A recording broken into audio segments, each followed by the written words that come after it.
The White Bear Area Chamber of Commerce and On Location TV19 are proud to present Your Business Matters, dedicated to your business needs. The White Bear Area Chamber is a nonprofit business organization serving as an advocate for the White Bear area and its business community. Now here is the Executive Director of the White Bear Area Chamber and the host of Your Business Matters, Tom Snell.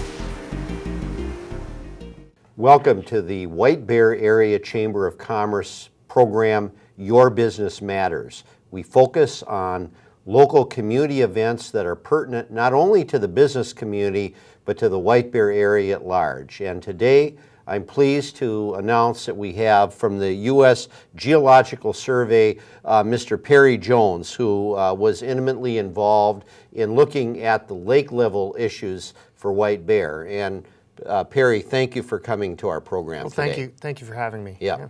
Now, what I would like to do is kind of go over some of the issues that revolve around the lake level. And first question I have for you is this the lowest the lake has ever been? Well, the lowest historical lake level occurred back in November of 2010. It's gone up a little bit since then, but it's gone back down. It's about a half a foot above where that lowest level was. It was even historically lower than what we were seeing in the 1930s. Well, that's what some people say, that the 30s were worse, but actually it's worse now than it was back in the mid-1930s. That's right, and there was a period back in the late 1980s where the level went down, and that was a period we had a significant drought. And so we're seeing levels, the response actually of the recent decline in the water levels, it's kind of similar to what we saw back when the drought occurred. The issue now is that we're not seeing the low precipitation amounts that they did see back in the late 1980s with the drought. Now, you were involved in the study on the lake, and just for some background information, could you let us know kind of what you did in looking at the lake and the levels before we start some of the other questioning? Oh, sure. Well, we did a three-phase study where we looked at historic lake level precipitation and groundwater pumping conditions in the White Bear Lake area, and we looked back to about 1978 to the present. Okay. And what we wanted to see was what we could see in those records and try to explain what may be causing the lake level, and could precipitation be causing some of the drop in the water level. And that was one part of phase. We also went and actually looked at trying to monitor groundwater flow rates into the lake. And with a lake like White Bear Lake, it's a closed basin lake. And what does that mean, a closed basin lake? A closed basin lake is a lake that does not receive water from a surface water input, say like a stream or a river flowing into the lake, or a stream or a lake flowing out of the lake. And typically when White Bear Lake, particularly when it's at a lower level, it's a closed basin lake. And so it relies on rainfall, direct rainfall coming in to provide water, but it also relies on groundwater, which seeps in from aquifers near the lake, that seeps into and provides water into the lake. But then it also, there's lake water that can leave and go into these local aquifers. Okay. And so what we wanted to do was to take at least 1 year and try to figure out where that groundwater is coming from, and how much might be coming in and how much may be leaving the lake and going into the aquifers. Okay. And so then, and once we could do that, then we could figure out a water balance for the lake, which means basically taking into account, it's just like a checkbook account, except for water. So you figure out how much water is coming in from the rain, how much is being evaporated, that evaporates and comes off the lake surface, then how much is coming in from groundwaters, and try to quantify that so we can figure out how much water may be leaving the lake itself. And so we did that. When we looked at the historical records, that was the first part of our study, what we found is that when we did a comparison between the annual lake level change, in other words, we took for each year from 1980 to the present, we looked at the lake levels in early July, and then compared to that for each year, we looked at what was in December to see how much of a lake level change occurred in each year. And then what we did for each of those years, we also looked at the annual precip, how much rain we got for that year. Okay. And when we plotted the two against each other and looked at the relationship between the two, we found that before 2003, we had a certain relationship. Well, that relationship had changed after 2003. Well, it has. Yes. And what we found is that on average, when we look at that lake level change versus the precip, it requires more precip, about 4 inches per year, to keep the lake level what it was in the past. And so what it's telling us is basically we need more water to keep the lake level up. And it's occurred since 2003. You know, a question that I have is, you know, that's on your study, when you drive down White Bear Avenue and you look at Goose Lake, Goose Lake is full. Yes. And also, a lot of times when you look at Bald Eagle Lake, which is just, what, half a mile or a mile from White Bear Lake, they have problems frequently about having too much water. So you've got these 3 lakes that are right together. And White Bear Lake, there's serious problems as far as losing its water level. But then you look at Goose Lake and you look at Bald Eagle Lake, and they don't have those problems. Yeah. So what's going on? Well, it all revolves around the characteristics of the lake. They're different types of systems. When you look at White Bear Lake is, again, we called it a closed basin system. When we look at Bald Eagle Lake, it's a very different system. It has a watershed that has ditches that provides water, surface water, that can feed into that lake. And so it keeps the water levels up a little higher. Also, you have to look at the watershed. And basically when I'm talking about the watershed, I'm talking about the area of land that contributes water to the lakes. And when we look at White Bear Lake, the watershed area is much smaller than when we look at Bald Eagle Lake. And in fact, we typically look at watershed area to lake area ratios when we compare lakes. Okay. And so when we look at the watershed area versus the lake area for White Bear Lake, it's basically a 2-to-1 ratio. And when we look at Bald Eagle, it's a 10-to-1 ratio. 10-to-1. That's right. So you've got a much larger area that provides surface water to that lake. And so, as you can guess, it probably keeps the water levels up higher. Okay. And prevents it. Now, and have we lost any watershed area that would have gone into White Bear Lake? That may have been diverted to other lakes or other areas. There has been some. To the north, there was historically there was some watershed that did go into White Bear Lake to the north, into watershed near Ramsey County Beach. That has been diverted over a period of time to Bald Eagle Lake. Now, the watershed area that would contribute, I haven't the numbers in front of me, but I don't think it's very big. And so as far as maybe that being a total solution for what's going on with White Bear Lake, I don't think it's a total solution, but maybe diverting that might add an issue.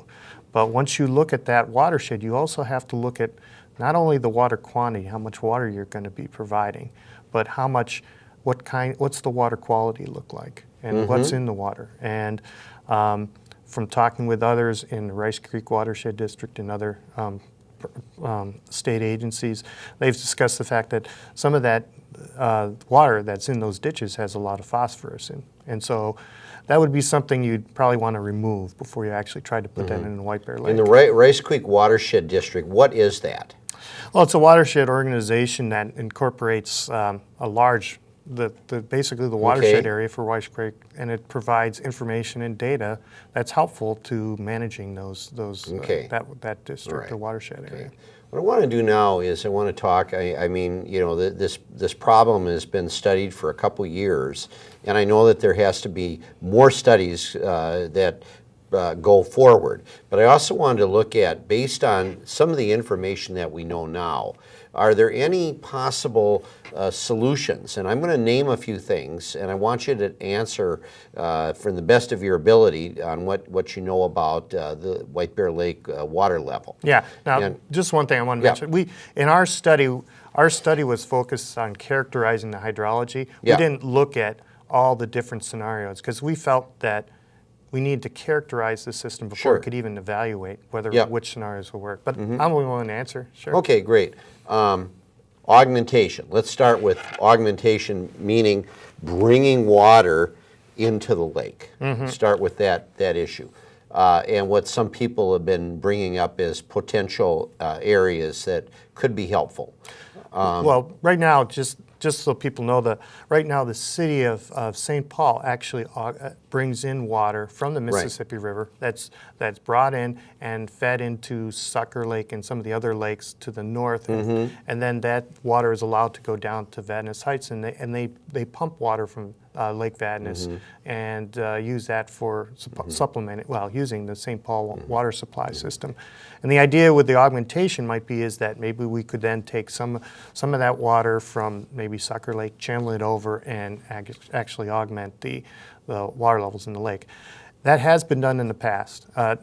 Augmentation has, not channeling the water from Mississippi River, but augmenting from wells deeper into the lake system. And I want to get into that in just a minute, but the Mississippi, and I'm not asking for your opinion on any of this, but if hypothetically, if something like that was done, water quality, because I think the water quality in the Mississippi is not the same as the water quality in White Bear Lake. Is that a fair assessment? It depends on where you are looking at, obviously in the Mississippi River, but it is different, and to say one's better quality than the others, it depends on where you're located. But it's an issue you have to look at when you're talking about augmentation and what you might bring in to White Bear Lake if you were to do that. Okay, they'd have to do things to keep the zebra mussels out and also test the water quality on both ends. There has been a lot of water testing on the Mississippi River and White Bear Lake. Just look at that information to see how much of a difference do you see in the chemistry. And then, there is the issue of invasive species that may be introduced if you do bring that in to White Bear Lake.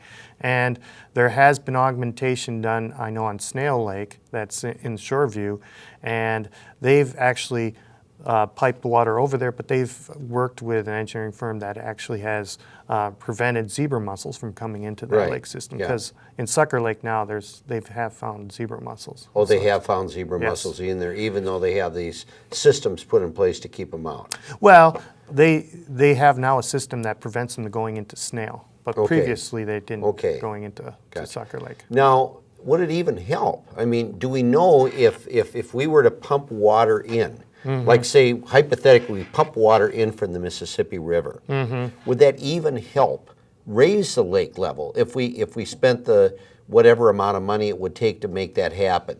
Do we have any compelling evidence that it would have any effect on the level of the lake? Well, the Minnesota Department of Natural Resources in 1998 looked at previous augmentation done by the wells, and where they looked historically to figure out what the efficiency was of augmenting the lake with water. And again, these were from the wells, so maybe it's a little different. But what they found was that it was about 14% efficient as far as bringing up the water level and providing water. Now, the issue there also is that White Bear Lake is tied directly with the groundwater system nearby. And so when you pump wells from nearby wells and pump it into the lake, some of the water of the lake is actually leaving, going into those aquifer systems. And so what you're creating is somewhat of a cyclic system. And there's a timing bit. Now, when you're introducing water from a different source, let's say the Mississippi River, you're not impacting those local groundwater system. But at the same time, there's a direct connection between the lake and the local glacial material. And so when you think about augmentation, you're not only just filling in, you can't think of it like a big bathtub where you fill up the bathtub. But what you got to think about is you're filling up kind of a leaky bathtub. And so what's happening is you have to not only bring up the water level in the lake, but you also have to bring up the water levels in the groundwater system surrounding. So that the lake doesn't drain into the and it goes this way instead of that way. Exactly, because what you have to do is you have to raise the water level in both. Now, back in the 1970s, I think until the 1970s anyway, the lake had an augmentation process. They took water out of the aquifer and they brought it into the lake. That seems to be a simple solution. Why aren't we doing that anymore? Well, again, I think it goes back to that study. It was only about 14% efficient. And why that is because when you have wells down deep and you're pumping the water levels, what happens is you pump the groundwater, and once that goes, the water levels in the groundwater system go down, more water would then leave the lake itself. and come in and So it's supplement just that like going groundwater. back and- Exactly. You can picture it as kind of a cyclic system. Okay. Now the timing makes it so that, it takes some time for the water level to go and the water to leave the lake and go down into the system. So you'll get some augmentation, you'll get the water levels to come back up, but it's not as efficient as if you brought, let's say, water from a different source and brought it I in. think we need to get somebody to come in and do a prayer for the rain gods. That might help a little bit. Well, and that's it. I'd say a large rain event and the timing of the rain could make a big difference in White Bear Lake, and it has shown that in the past. But it's all the timing. If you get there have been many studies to show if you get a 1-inch rainstorm in the spring, you get nice response in the hydrologic system because all the soils are already saturated. Now this year is a little exception because we didn't get very much snow and we've had a dry period. Right. But in a typical winter, after the snow melt occurs, the soils are saturated, so if you get a nice rain, it's just going to roll right into the wetlands and the lakes and the rivers nearby. Sure. But if that rain occurs, let's say in August, where you've got already the lake has a lot of evaporation occurring, and plus the soils are pretty dry, that water just seeps into the soils and it doesn't go very far. Now, some other areas that might be helpful. You mentioned that you're studying the wells. Why is that important, and what can be, after that study concludes, how might that be helpful with the lake level? Well, and what we found basically is that part of our study we took water quality samples from wells nearby White Bear Lake and some other lakes, as well as took samples from the lake itself. Yes. And what we found out with the water chemistry is that some of the wells in some of the deeper aquifers, even the deeper aquifers like the Prairie du Chien Jordan aquifer, which lies underneath White Bear Lake. Okay. What we found is that when we sampled the water from those wells, downgradient, we found that there was a signature that indicated that the water that was coming out of those wells was part surface water as well as groundwater. And so what that was telling us is that when I mentioned that the lake water can leave and go into the local aquifer systems, well, what was happening is you'd pump the wells, the water level, the lake water would come, mix in with the groundwater that's flowing from upgradient, and then the wells would just take out that water. And so you get a mixture. And in some cases, we were seeing as much as 80% lake water. 80%? Yeah, some of them which were very close to the lake, and a lot of those were not municipal wells. There were some domestic wells where you've got some of that was showing. But typically downgradient, we'd see as much as 50% lake water, almost a half-to-half mixture. And it varies from how close you are to the lake and how much water is being pumped and how deep the aquifer is. So what we have to do, what people have to do then is they have to be more systematic, and they have to be more logical in their approach to the use of these different wells so that we don't use the ones as much that are taking water from the lake as maybe other wells that aren't. Yeah, exactly. And it's not a simple solution, but what we're proposing to do is what we're working with the state agencies and the municipalities to try to come up with a way of looking at the way the cities have their wells configured and how they're pumping from those, and seeing if we can use tools such as groundwater flow models, a computer model that then you can say, we could go to communities and say, well, the community needs a certain amount of water, and this amount of water, and some of these communities have 4, 5, 6 wells. And so what we could say is they need to pump a certain quantity of water to meet the demands of each community, then put those in scenarios and say we have, let's say, 6 wells that we want to pump from. Yep. And then we can put in our groundwater flow model, say, but we want to pump from these wells, but we don't want to impact the lakes, or at least minimize the impacts on the lake levels.